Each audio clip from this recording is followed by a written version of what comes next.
Hi, I'm Ray Seahorn, and you are listening to Pluribus Diaries.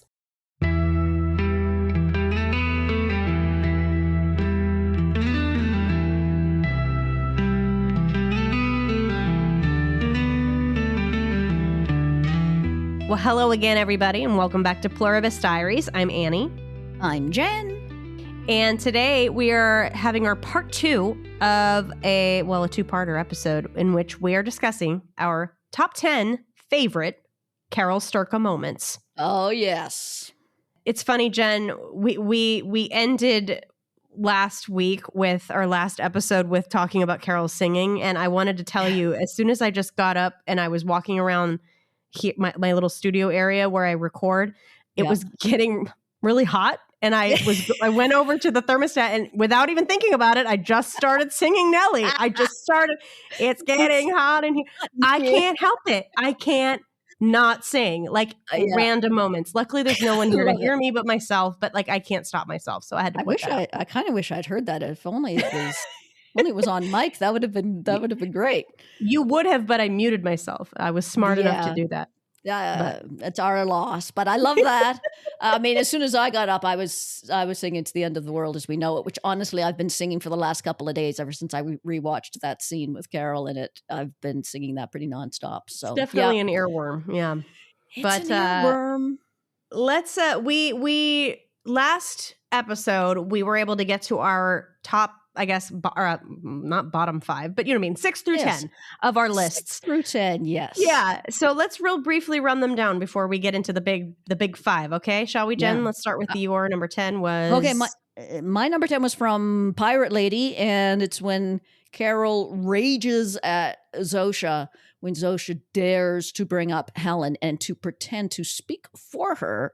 And Carol sort of accidentally sends Zosha into a little seizure, but, just by accident. Whole other thing, but love Carol standing up for a woman. That was my number 10. Love it. And your number 10 is Carol standing up for her woman. My number 10 is her yelling at a breathalyzer. Basically, in We Is Us, when she's trying to get the car started and she can't, and she yells "fuck you" at her breathalyzer. That was my number 10. Perfect. They both have a certain amount of anger behind them, which is very on brand for Carol.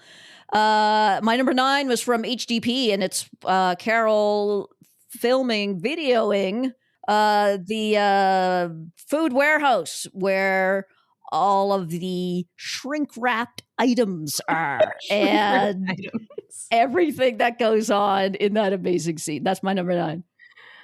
My number 9 is I'm going to Sid Vicious this shit like it's the Chelsea fucking hotel. Love it, love it, love it, love it.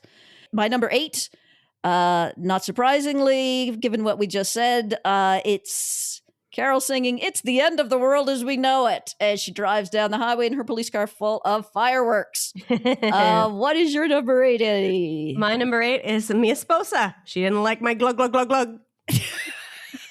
Indeed, she did not.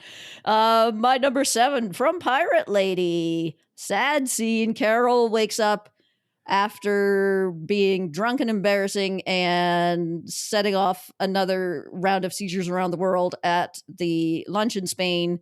Probably hungover, very regretful, very aware of the mistakes that she has made and feeling very low. That's my number 7. My number 7 is Carol with her fan, Maureen, the Waikaro fan, when she tells her to check page 218 because she's terrified that Raban is not on the cover. That was my number 7. Love it. Love Maureen. My number 6 is from Charm Offensive, and it's kind of the moment when Carol pushes back against Zosha's Charm Offensive when Carol says, everything you've been doing, you've been trying to knock me off course. And Carol really tries to sort of stand her ground, stick to her mission, although we know that she can't quite do that for as long as we might have wanted her to. But it's kind of that wonderful moment of seeing the real Carol shine through in the course of a couple of episodes where we don't see that much of it. Yeah. Yep. And then my number 6 was the singing montage of Carol going through her day of fun. Carol's day of fun, singing to herself all of the different songs, ranging from Caddyshack to Nelly to Georgia on My Mind. Love it. Yes. So you guys are caught up, but you should still, if you haven't, go back and listen because we had a really fun time discussing all of those moments. We did have a lot of fun. There's just a lot of great stuff. It's funny, it's heartbreaking, it's Carol. It's everything. It's all the feelings. Yeah, absolutely. I actually, when we're all done, I would love to make like a chart of like the spectrum of human emotion and write down each of these moments. And I think we're going to hit every single one. I just have a feeling. I think that we are. We may have done it already, but yeah, certainly by the time we're done. Yeah. Yeah. All right, Jen, what do you say? You want to start up with our number 5? We are doing our top 5 Carol moments. This is pretty amazing. All right. You ready to start us off? I am. This was really tough to narrow down. My number 5 from We Is Us, and it's kind of a continuation of a scene that you've already referenced with the breathalyzer being told, fuck you, because it's kind of, it's the rest of that scene where Carol is getting Helen to the hospital. And what strikes me about every part of it is Carol's just a regular gal. She's just a novelist. She's just hanging out with her wife, having a smoke in the parking lot, and then she's immediately and suddenly, with no warning, thrown into this most bizarre situation. Her wife is in danger, and she just kicks into hero mode in a way that I don't think she ever imagined that she could. And just, she's so resourceful. She's using like the restaurant sign as a stretcher to get Carol into the truck. She's like, how do I move this driver out of the way? She just pushes him out of the way in the end. Yeah. She does whatever she has to do. She just finds this physical and mental strength. And as I always... It doesn't give up. It doesn't give up. So determined for Helen. It's for Helen. Yeah. And I love that because she'll do anything for Helen. And she'll drive through these streets that are on fire. She'll do whatever she has to do. She's not a superhero while she's doing it. We can still see that she is still in a state of great distress, but she does it anyway. She still pushes through. She does it all. And it's a great way to get to know Carol and to see the kind of depths of courage and toughness that she can draw on when she has to in the moment. And I love her. I love her throughout that scene. And also how deeply she can love. I mean, like, look, we talked about a lot about how we haven't seen much of Helen at all on this series, but we don't have to because we see that love through Carol in so many ways throughout this series. And I think this is a really good example. I mean, this is one of the first examples, not really one of the first because we see them together, but one of the first examples of Carol showing us that without Helen. So, which she continues to do throughout the series. And it's just such a lovely relationship and she is able to show it so well. And this is a really good... This is a good version of Carol that we don't really see again. I mean, I don't think we see determination this strong again. Because she gets so beaten down so quickly. Like by the end of episode 2, she feels like nobody gives a fuck, you know? Yeah. So we don't really see that determination again. And so you're right. It's unique, it's special, and it's for Helen. And I love it too. It is. It's all for Helen. I think when Helen's involved, that brings out a whole other gear for Carol. And I love that. I love that about her. I love what it says about the depths of her feeling for Helen and the depth of her bravery when she needs to draw on that. And like you say, it's before she's been beaten down and before she's had to experience this profound grief. And it's amazing. It's amazing to see her and to see what she can do and to see that. And again, I sort of feel like I identify with her. Like I would hope that I would be that sort of brave and resourceful. But at the same time, I can see she's still a real human being. This is still terrifying for her, but she's doing it. She's doing it because of Helen. And I love that about her.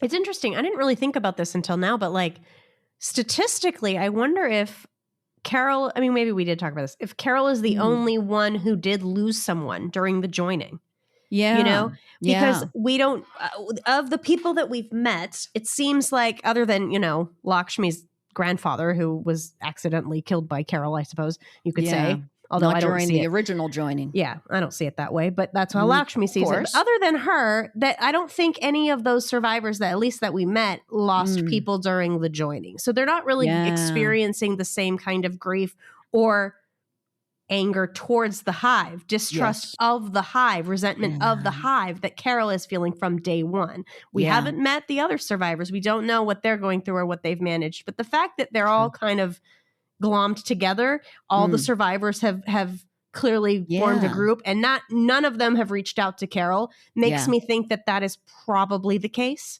That none of them have had that experience that she had. So it's a great point. Great point. Yeah. They're very sort of single-minded. And I think you're right. It does start Carol off in a totally different direction from these other people who have had a completely different experience. It's been interesting in its own way, of course, but nothing like what the kind of horrors that Carol has been through from the beginning caused by the joining. So, I mean, it's possible that Manusos did, and we just don't know yet. It's possible that because Manusos is the only other one that seems to have this distrust of the hive, that the hive is literally like an antagonist from the beginning. Absolutely. And we don't, like we say, we don't know why. We can speculate, but we don't know if he lost anyone in the joining or if he was alone. We don't really know. But it's possible. It is possible. But I think that makes sense. It does make sense to me statistically, even if it's only Carol. Like that, that does kind of bear out just if you crunch the numbers. So entirely possible. Yeah. But great pick. Yeah. All right. What's your number 5? My number 5. Okay. My number 5 is from Please Carol. And this is the scene, the camcorder scene when she records herself. But there are so many great moments. I didn't want to pick the whole scene because I felt like that was kind of a cheat, even though I would. Yeah, absolutely. But I picked a very specific moment in the camera scene in which it's the scene. I'm just laughing thinking about it because I love it so much.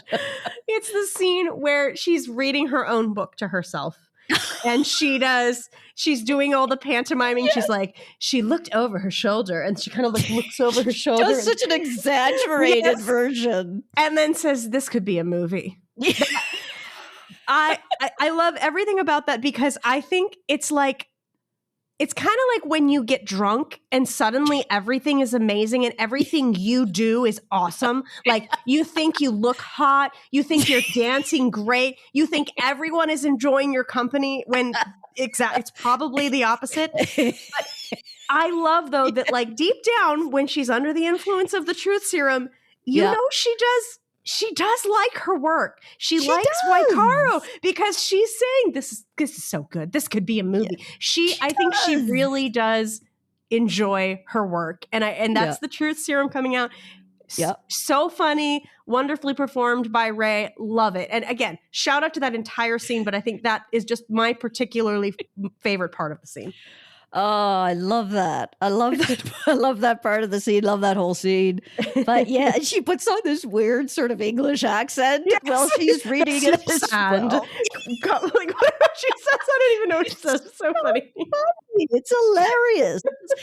It's so random. The whole part just comes out of nowhere. I don't know exactly how that scene was scripted and how much they just kind of made up a little bit on the fly. But it's all brilliant. And that part in particular, just the way she turns her head in such an exaggerated way. It's you know what's funny? You can just sort of imagine that maybe like the room is slightly spinning while she's doing that for her. When I first watched it, I thought that maybe she just was reacting to the drug and she maybe thought somebody was behind her. Yeah. And she was kind of, did I hear something?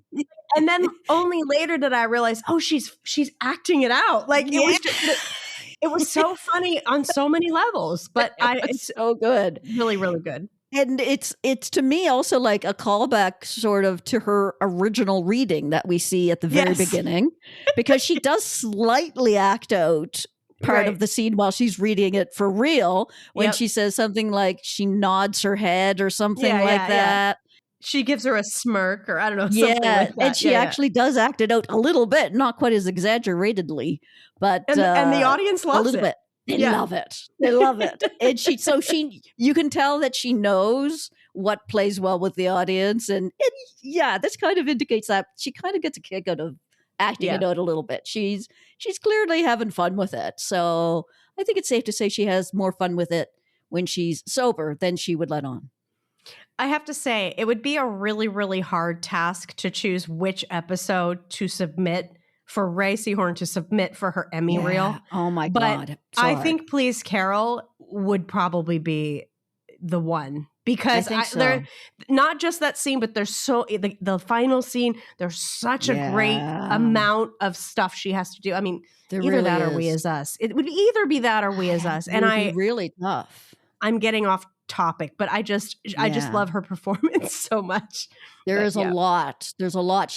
And it's one of those sort of great scenes where she's essentially playing two characters, because she's, high Carol, and then she's sort of sober Carol watching Carol high reacting to herself. Yeah. So that's also like an added bonus in terms of, demonstrating her acting skills. So yeah, the whole scene is brilliant. Every single second of it is. And the range of emotion just in that scene. Yeah. Honestly, absolutely. so great. So yeah, I applaud your number 5. I could not be more enthusiastic about it.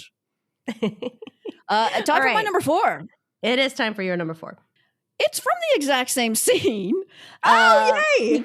Because I can't get enough of that scene. It deserves more than one, I think. And I think it does. By the time we're done, we might have chosen every single moment from that scene, although really there's still so many more.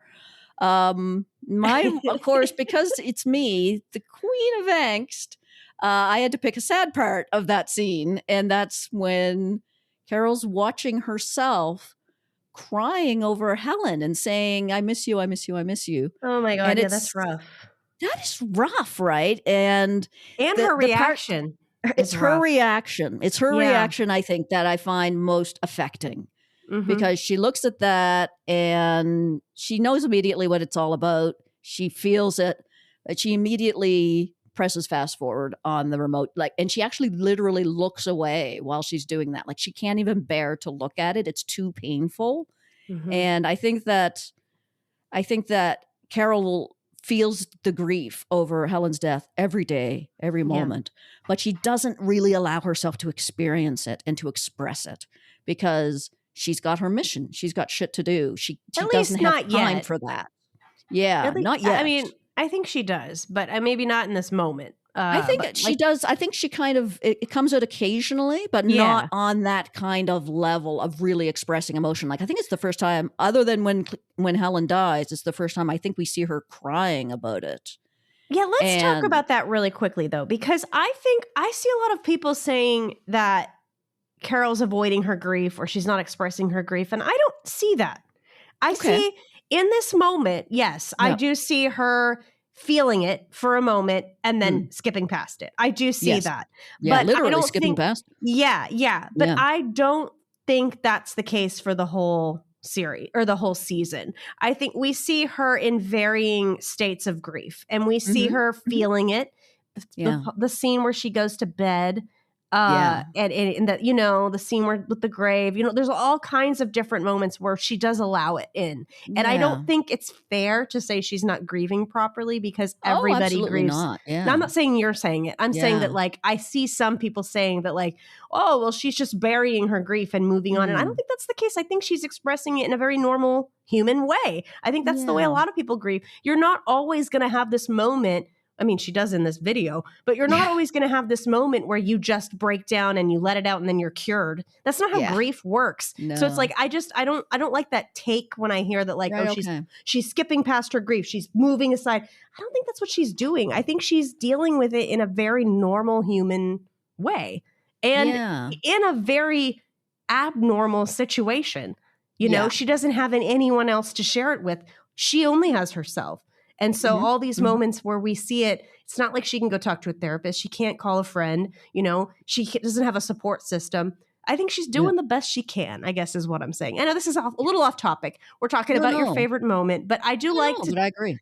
the topic of grief, I think it's such a profound thing about her character and how her character moves in this world that I don't like it when people brush it off and say she's not dealing with it, because I don't think that's the case. Oh, yeah. I think that she's dealing with it in her own way, which is the only way to deal with grief, which is to do it in your own way. Yeah. I think that it would be interesting to sort of wonder how would Carol deal with and or express her grief if this was not the crazy situation that she's in. Right. If this was a normal situation and Helen had died in a normal way, how different would she be? It would be interesting. That's a really good question. To sort of reflect on that, because I think there's a decent chance that Carol's not generally the kind of person to go around expressing sadness openly. Yeah, I agree with that. She tends to be quite sort of protective of her heart. But I don't think, and I'm not suggesting you're saying this, but I don't think that means that she's not feeling or processing her grief. Yeah, I don't think that. I don't think that's what that means. If somebody does that, I don't think that means they're not feeling their grief or processing that grief just because they're not talking to other people about it. That's not how everybody handles things, you know? Yes. Yeah, everyone is different. And Carol is certainly a unique person. I think that she's maybe not processing her grief as sort of effectively or thoroughly as she might otherwise, because there's so many distractions that she doesn't necessarily get a chance to work through that maybe, and also just because of the kind of person that she is, and that she's not the kind of person necessarily to dwell on negative emotions. We know that she's very quick to reach for a drink every time she feels something negative. Yeah. So I can see that she's the kind of person that does try to avoid feeling those really deep negative emotions, because she's had trauma in her life and she's had to learn to bury that to be able to move on. And I think that that's her coping mechanism, is to kind of try to put things aside as best she can. But that doesn't necessarily mean she's not feeling it or not expressing it in her own way. There's certainly moments through the series where she does that. Yeah. Maybe not quite to the point where she's fully experienced it to the point where I think that it would be healthy, probably, just because of the situation and because Carol's Carol. And I think that dealing with difficult feelings is something that is not necessarily in her wheelhouse, but that is true of so many of us. Again, it's a very human thing. Yeah. And also we do have to remember it's only been a couple months. This is it. It's been a very short period of time. It takes you that long just to get out of the shock of a sudden death. She's already had a rebound. So she's already had a rebound, for heaven's sake. Give the girl a chance just to work through it. She's working through it her own way. Right. She's doing what she's got to do. I'm not going to judge her for that. Not at all. Not at all. But it is easy to forget how little time has passed in the course of the show when we're watching it. Because for us, it's a week between episodes. Right. But most of the time, it's like a day, if that.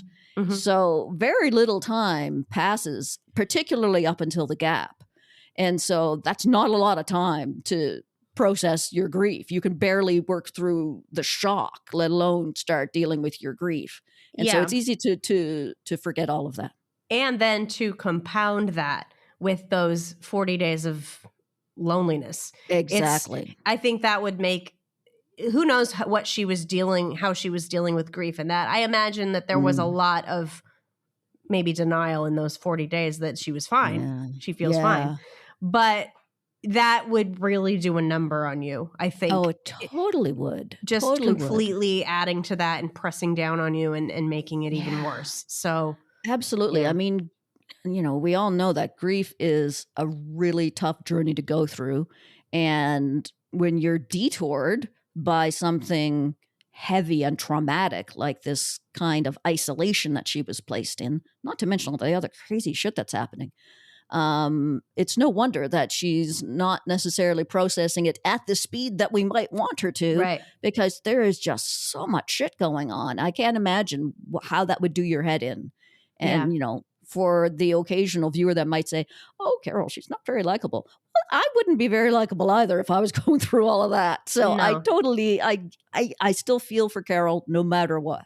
Yeah. And imagine too, in those 40 days, I mean, she feels the absence of people in general, but that probably causes her to feel the absence of Helen even more. Yeah. And there's fewer distractions as Yeah. well. Like there's nothing for her to do essentially. Yeah. And so, yeah, those reminders would be that much more stark. Yeah, absolutely. Tough time. So yeah, I had to pick a really sad moment there from the video I like it though. because I enjoy sadness. I enjoy sadness too, and I'm glad that you have it. I'm glad that you have sadness on your list. Fantastic. What is your number 4? I hope it's not as sad as mine. I mean, it's kind of sad. Okay. Let's do it. It's also kind of badass. Okay. Nice.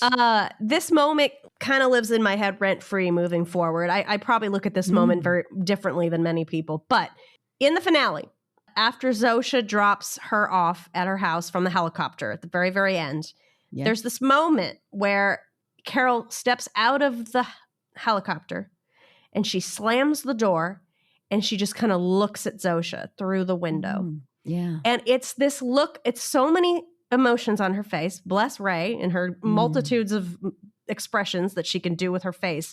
Yeah. You see heartbreak, you see anger, but you see this sort of determination at the end. And it's this look of, this is done. Like you are not going to fuck me over again. And you are also going to stay the fuck away because I have this atom bomb. Like, who knows again what's going to happen in the future, but it is one of those looks and one of these moments that I'm just like, thank God we have our Carol back. It's that look on her face of determination as Zosha takes off and puts her little microphone up and then scampers away like the people in the casino cleaning up after Deabate. Just off, you know, chasing a cow or something. I don't know what she's going to go do. But yeah, that's the moment that we get Carol back in my mind. Yeah. And so that is the moment that I'm going to carry with me moving into season 2. Carol's back. She's determined. She's going to save the world and hopefully done with the La La Land fantasy that she's been in the past 2 episodes. So that is my number. What was that? 4. No, 4. Yes. Yes. Great. Love it. Love it. Love it. Love it. Love that moment. I agree. It's kind of like, yeah, we can see it on her face. She's fully present and she fully gets what's going on at this point. Yeah. She gets back to the point that we talked about in the last episode that I enjoyed from Charm Offensive, where Carol sees what Zosha's up to and calls her on it. And this kind of bookends that. It's like, okay, we sort of lost Carol for a while in between there, but here she is. She's returned. And I love that little sort of like, she just kind of shakes her head a bit like, yeah, like, you know, I can't fucking believe that kind of, just that moment of, I think there's almost like she can't believe she fell for it, or she can't believe that Zosha screwed her over like that, or she can't believe that she didn't know that. She can't believe that she, for a second, thought that Zosha wouldn't screw her over. All of those things. Yeah, possibly. I look at it as like, I can't believe that I'm back here again. And when I say back here again, I mean I'm that teenager who is being told I need to change, who's being told that it's better for me, who's being told by people that I love that they love me so much that they have to change me. Yeah. And I think she's done. Like she's done. Yeah. And I just love that. And another thing, you said that it takes you back to Charm Offensive. For me, it takes me all the way back to Pirate Lady. Not in the same way because Carol's been through so much, but that look that she gives Zosha, just that absolute look of distrust and I don't want to use the word disdain because I do genuinely think that she had feelings for Zosha and he is genuinely heartbroken. But just this look of utter, when you're on your list, when she screams at Zosha and that's the first time she seizes that moment where it's like, how dare you? It's how dare you? I feel like we're back to that moment again.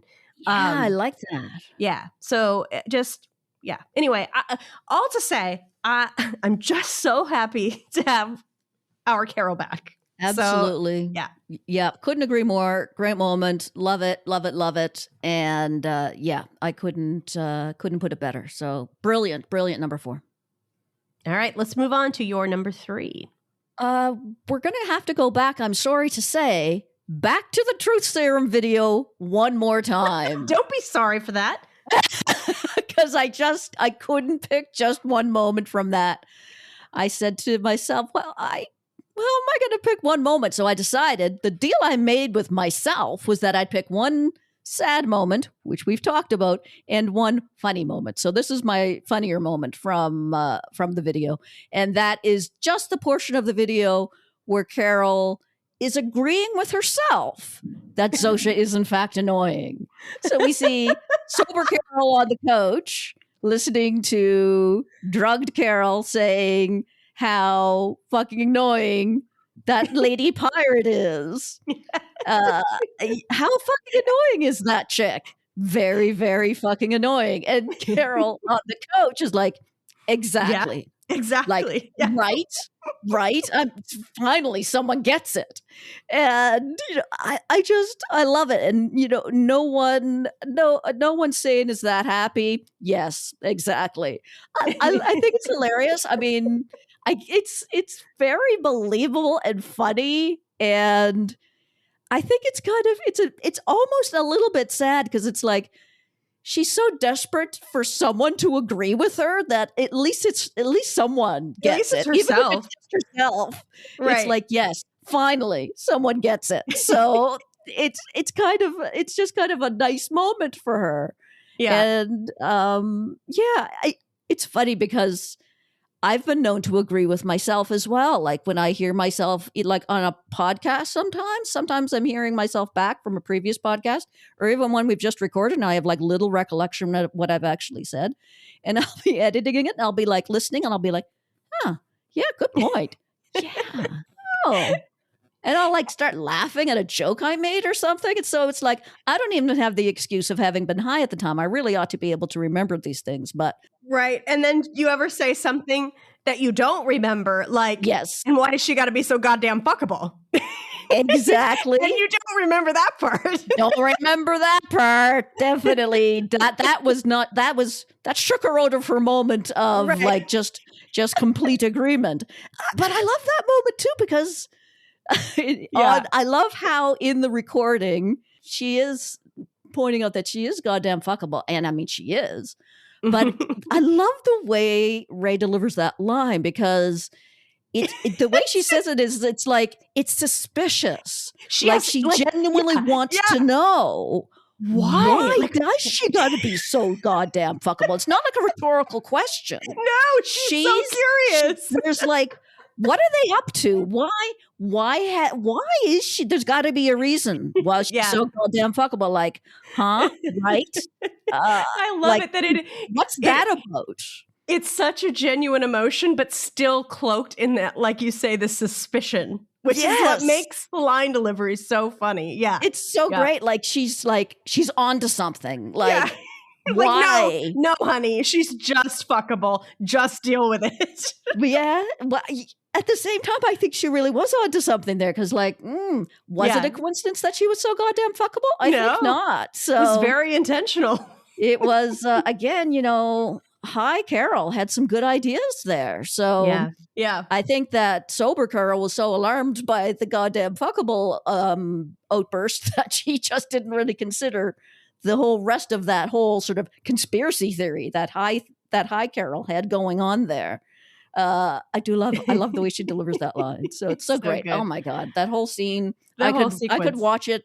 I've probably watched that scene more times than any other scene in Pluribus. Because it just, there's so much in it. It's just every little second of both the recording and Carol's reaction to it are so hilarious and fun to watch, and just like tour de force by Ray the whole time. So I love it. So tell me, Annie, what is your number 3? Okay, my number three is this my first sort of kind of sad one, maybe. All right, let's hear it. This is from the episode Got Milk, and it is Carol preparing Helen's grave. Oh, yes. It's honestly this whole scene. I love this scene of her because again, it's kind of like what you said earlier when you were talking about We As Us, like her determination to get this task done.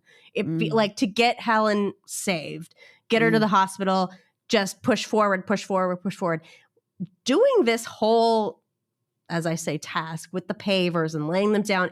It is tedious. They want you to feel that. They want you to feel that tedium by making this, I think a very enjoyable scene to watch. You said it went on a little bit too long, and that's very valid, but I think that it's intentional. I think that they want us to feel that Carol is working hard and that she's making sure that Helen's protected. And it's just, the music's wonderful, but mostly it's just this very nice, quiet moment of Carol getting to, as we were kind of alluding to earlier, express her grief. And particularly the moment after she paints the gravestone and she puts it down, she has a little moment. She stands out there. You can see her trying to kind of fight her own tears, as I think many people who aren't particularly emotive might do, but she's feeling it. I think she's letting herself feel it in that moment in, like we say, the way that she knows how. And it's just, I think it's perfectly placed in the season, and it's just a really lovely moment, quiet moment with Carol, which we get rarely. And I just love it. So that's my number 3. Love it, love it, love it. I thought you might bring that one up, and I'm glad that you did, because it is a brilliant scene, and I did feel at the time that it went on a bit long, but honestly, over time, looking back on it, I feel like it's probably the right length, because like you say, we have to feel how much work this was. Yeah. And the best way to feel that is to see it. And for it to go on a little long, because that's how it felt. And that's how important it is to the story. Exactly. And to see Carol's need to do this for Helen, I think she feels an ongoing sense of maybe guilt and regret that she couldn't save Helen. And so she's so driven now to do anything she can to look after her. And I think this is very it's all much she's got. Yeah. All she's got. This is definitely an expression of grief and an expression of love. Yeah. And it's beautiful. And that moment out, and the painting is so gorgeous. And that moment at the end where she's just standing there and it's completely silent, no music or anything, looking at the grave and all the feelings on her face, all the emotions. There's like a whole little dialogue in her head. Like maybe she's even having a dialogue with Helen in her head. You can just, you can see it happening. She just misses her. Yeah. Yeah. It's gorgeous. It's really gorgeous. And I really, like you say, a quiet scene, but a significant one. And it just tells us a lot about how strongly Carol feels. And as with all Vince shows, it's all about showing, not telling. And this is a brilliant way of showing that. Absolutely. Absolutely. Oh my gosh. Are we down to our number 2? We're down to our number 2. All right, Jen. My number 2 is, again, it's an extension of a scene that you mentioned earlier. You mentioned Carol stepping off the helicopter when Zosha brought her home. And for me, my favorite moment from that scene, it's an iconic moment. She walks towards her host. Minusos comes towards her. She says to him, "You win, we save the world." By the way, Carol's looking so badass. I love she is. All black outfit. Love the outfit, yeah.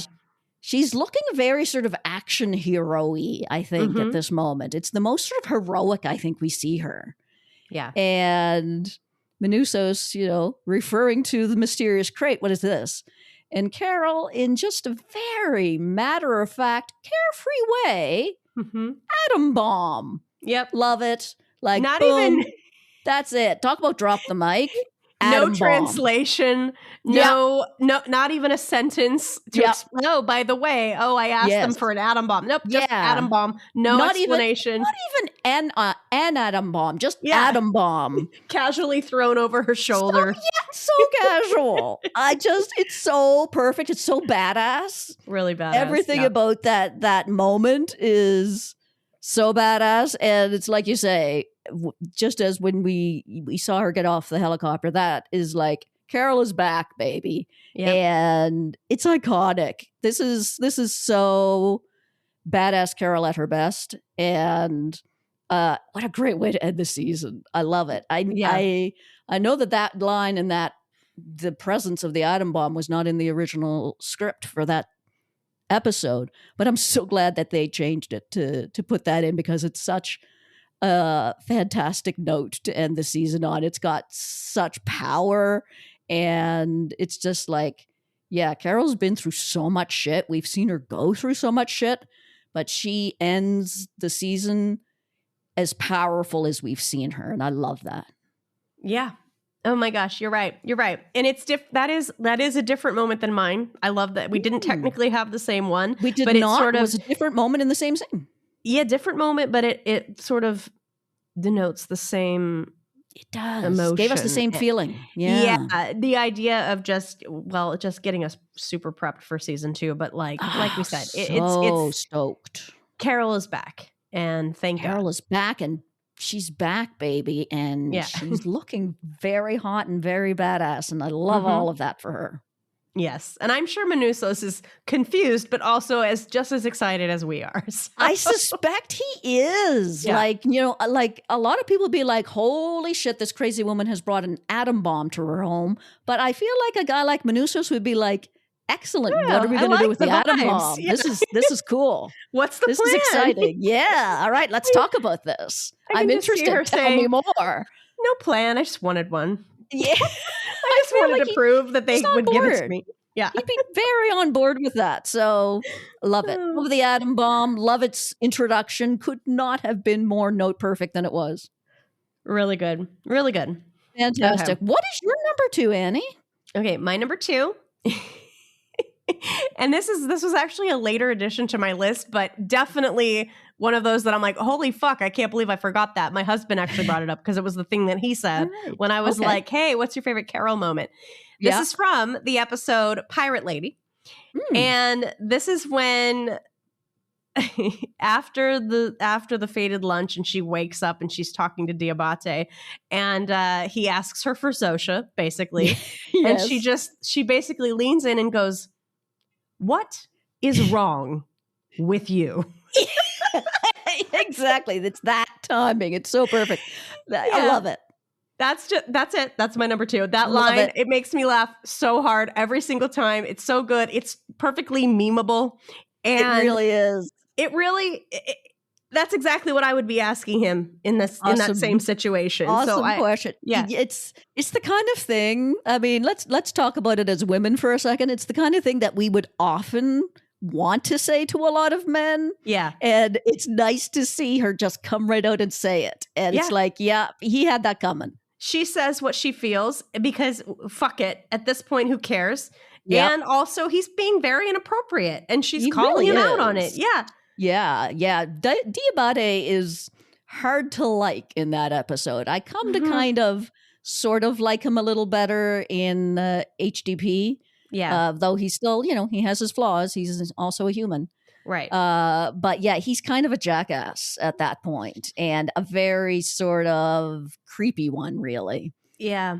And so it feels right for Carol to call him out. And it's just, it's good to see Carol again, just calling it like she sees it. Carol isn't just out going around just telling people off for the fun of it. She just says what she believes, and she speaks up when she has something to say. And this is something worth saying. It's like, this is like a fantasy thing that I would love to say to a lot of men I've encountered. And so good for her. It's like on a deeper, more personal level. It is that thing that you would want to say. Yeah. There are plenty of situations, and she gets to say it. It's so satisfying to get to see a woman say that to a man for the exact reasons that she should. And I think that for that reason, I love, even though, technically she kind of loses that argument in that moment, she has an entirely valid point. She's, I think, completely in the right. And she just she gives up. It's just like, fuck it. And it's one of those situations too, where, you're in this sort of situation with this man you don't know, and he's a creep. And most women might feel unsafe, in that scenario, but she doesn't. There are probably many reasons that she doesn't, but we can get into that in another podcast. But I think that it's one of those things that, like, she's in the right place at the right time to say the right thing at the right moment, and it's just so satisfying. I love it. Well said. Absolutely perfect. And yeah, kudos to her. I love it. Carol telling it like it is and doing it so well and being kind of a little funny at the same time. And that's just Carol perfection right there. Love it. Love every moment of it. I'm going to take podcaster privilege and give a shout out to my husband, whose favorite 2 moments were, because I asked him the same question. Carol singing "It's the End of the World as We Know It." And so he kind of gave me the idea to use that one. And his other favorite scene was Carol talking about Camp Freedom Falls and the trauma she experienced and the springboard that gives us to understand her character and her motivations going forward. And so that's a really good one. That's a really good one, and that one too. That would probably be on my list also. It's really good. Yeah, I think that's. I mean, it's a really good Carol. Yeah, it's a really good Carol moment, but it's also, I think, maybe I would just think it's a really good story moment. It is, know? Yeah, so, it's all of those things. Yeah. So yeah, it tells us a lot about Carol, and yeah, it definitely came close to getting on mine. So I decided, since you brought up your husband's choice, I'd sneak in mine as well. I love it. So, I'm glad that you did, because I would wanted to hear about that. Yeah, just had to throw in one more Carol moment because you can never have enough. We're allowed. Are we up to the number one? Our number one favorite Carol moment of Pluribus. Let's hear it, Jen. Wow, this was really tough. And, as we discussed at the start of our last episode, tomorrow we might pick something different. But this is what I picked today. My number one favorite Carol moment from We Is Us. So episode number 1. It's while Carol is talking to Davis Taffler on her television. And he asks her if she has any questions, to which she says, really the iconic line, "Sure, I guess to start with, what the fuck is happening?" And it's so good because this is an insane, terrifying moment that she's in, completely baffling. But we still get a bit of snarky Carol, which I love about her. It's an iconic line because we know it from the trailers. And so that already kind of primed me to enjoy that line because I had already enjoyed it in the trailers. Yeah. But seeing it in context made it even better. And it was different in the trailers. So, yeah. Yeah, the trailers had like 2 different edits of it. Yeah, no, because she just said, you just thought she was saying "what the fuck" because she goes "what the," and then they cut it off, and so it was really different when we saw it when she says "what the fuck is happening." Then it was almost like a completely different line. Really, that was great to see. Yeah, and I can see why they would pick that line for the trailer too, because it's a great introduction. It's a great introduction to Carol because it's a funny line. We see her being kind of sarcastic and being like really blunt and being kind of, brave and tough in what is a crazy situation. And for me, I guess that just kind of represents Carol for me because it always kind of did from the beginning, and then seeing it in the episode just really just cemented that for me. And that's Carol. I mean, there she is. It's the worst day of her life, and she comes out with that, and I love it. It's just, that's Carol in a nutshell. I love her for it, and so that's my number one. Great one. And she's wearing the iconic yellow leather jacket, which... I mean, that bonus points for the yellow jacket, the yellow leather jacket. That makes every line better. I mean, there were a few moments in that scene that I would have wanted to pick, but I had a feeling that scene was going to be on your list. So I left it off. Thank you. But for sure, I think that's one of the iconic scenes of the series, and it really is. She's so funny in it. Like also the part where she's like, "The fuck it isn't!" Like she's like, "What's with the kids?" There's like season. What's with everybody? She's shaking the neighbor kids and the neighbor kids do about a key. What the? You're talking to me Yeah. from my TV. Yeah, it's really good. Yeah, Really it's good. like she's not just gonna sit there like I would just sit there numbly in shock. No, she's gonna challenge him, Yeah. and she's gonna challenge him in a very Carol way. Yeah. And it's so fun to watch her do that. Yep. Really great. I love it. Love it. Now tell me That's a your wonderful number pick. one, Annie. Okay, my number one, you're going to be surprised after all of my quips and snarky sound bites that I have on my list that I actually have picked something rather sad as my very favorite Carol moment. Okay, let's hear it. And it is from the episode HDP. And this is the moment where Carol finds out that she has been excluded from the Zooms. And she goes into the bathroom and she breaks down. Yeah. Look, I love a good cry moment. I love a cry moment that is alone. And I love a cry moment that is unexpected. This hits all those boxes. And I mean, I think, look, I was always on Carol's side. Always. Yeah, of course. I never thought she was a monster. I never thought she had a heart of stone. I never thought any of those things. But I feel like this scene is so integral to her character that we see that she has a soft underbelly and she does want to be liked and she does want to be included.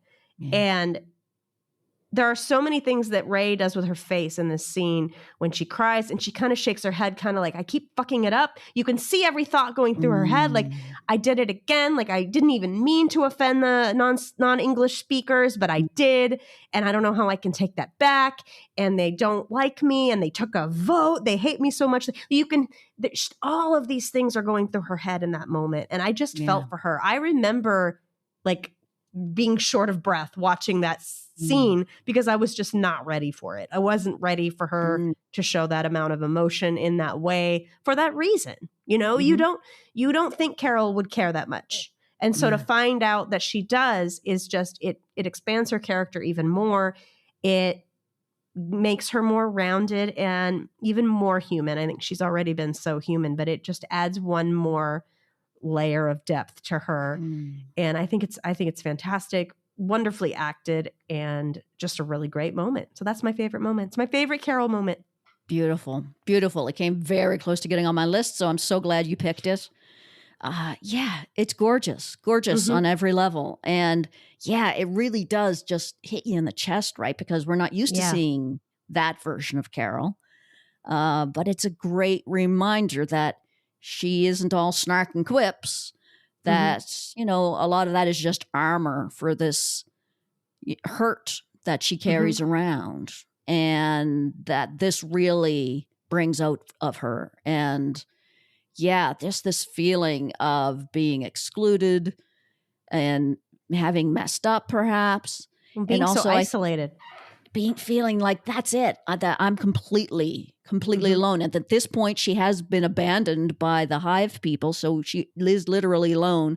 And this was her kind of lifeline. And now she doesn't even have that anymore. Yeah. So she's completely isolated now. And also, I think at a moment of hopelessness as well, because she's realizing that they will never care about saving her desire to change things and to save the world. If they don't care about the fact that they eat people, they will never care about anything. Yeah. And just that sense of, I've lost the group. I've lost the chance to convince them, and they are never going to be convinced. I have no chance here. Yeah. And that they've deliberately excluded me, which on a personal level is gotta hurt pretty bad. And this is not even rock bottom for Carol. That's what makes it worse. This is basically preparing us for rock bottom in the next episode. Honestly, you know, it'll get even worse. It's what's interesting? Get worse. On another note, I wonder how that Zoom call would have gone if Carol was on the Zooms, where she found out about the people. Like if she found out about it first, how would that have gone? Would they have taken her seriously, or would they have brushed it off? Like, oh my God. Imagine also a Zoom call in which they all found out at the same time about the HDP. And Carol found out exactly the same way as everyone else. And everyone else is like, oh, it's a bit weird, but oh well. And Carol's like, are you fucking kidding me? But here, it's like what we were saying earlier. It's all about the delivery. I mean, like they all, who knows who they all heard it from? We know Diabate heard it from John Cena. I would buy anything John Cena told me. You know, I think, you know what? He was not so bad. Yeah. Like if they had learned the way Carol had learned, would they feel differently about it? It's all about the delivery, man. Like it really it's all about the manner of learning. They're all experiencing this whole thing very differently. Carol's had that loss that we discussed, and she found out about the HDP in a very different way as well. So they're all having very different experiences. And it's heartbreaking for Carol, I think, to know how separate from them she is. And that feeling of isolation, hopelessness, it's heartbreaking and very believable. Makes total sense at that moment that she would feel that way. And also makes total sense that she wouldn't want Diabate to see any second of that on her face. Yeah, absolutely. It's heartbreaking and very believable, very Carol, I would say. So I love it and hate it at the same time, but that's kind of my brand. Absolutely. So. Love and hate is exactly how I feel about a lot of my favorite moments too, because they're beautiful, but they're sad. And I love Carol. I don't want her to be sad, but they're so beautiful. So I get it. Twist ending there that you had a sad moment as your number one. I didn't see it coming. That was very interesting. So I'm glad you did though, because it's a very powerful moment. Well, we aren't going to end on a really, really sad note though. I don't think, because we do have honorable mentions, right? We do have. Because it's hard to pick 10. So we allowed ourselves just one little honorable mention that didn't quite make the list. Yeah. Jen, what's yours? You say it first. It's very tough for me to pick one, but I think I'm going to go with, this is in Pirate Lady again, which has come up a couple of times now on our lists. But it's a bit of a funny little aside moment. It's when Carol has accidentally put all of the hive people into some kind of sort of unconscious seizure. And she's going to look for help, and she comes upon all of these hive people who are in distress. And particularly, there's a man hanging from a cherry picker that he clearly was trying to operate previously.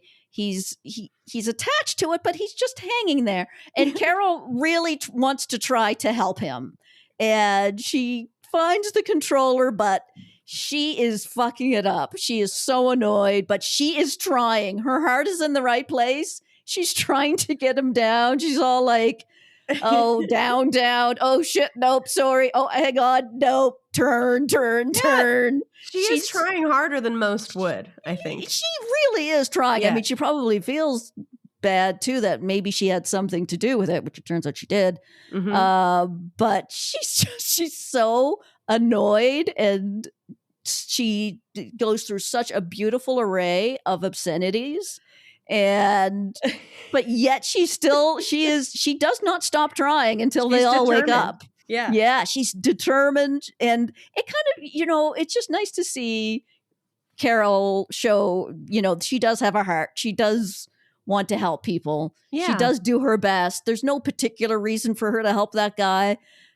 She has no connection to him, but she wants to. She sees someone in distress. She tries to help. Carol is very much like that. Honestly, way back in We As Us, it all starts with Carol just wants to help that guy that crashes his truck. That's true. She goes over to him to help him. So Carol is the kind of person that does help strangers. And she does it in a way that's quite hilarious to watch. She doesn't always do it perfectly. And she does get pretty annoyed and obscene while she's doing it, but it makes it all the more entertaining to watch. And so that's why it's my honorable mention.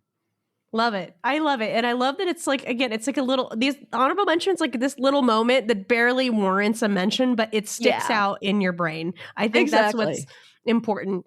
Exactly. Okay. Well, on a similar note, all right. And this probably won't be a surprise to anyone because I've definitely mentioned it before, but it had to make my list. It's just the tiniest little moment in Please Carol when when she's going back to the hospital, she's tucking her handcuff in the back of her jeans, and this man at the milk truck just goes, "Hi, Carol," and she just kind of like gives him this sort of sideways wave, like, yeah, whatever. Like, it's just this kind little of dismissive. Yeah. It's this very dismissive brush off. And it's such a tiny little moment, but I love it so much. It makes me laugh every single time. That's I have to honorably mention it because it's just so funny and I love it.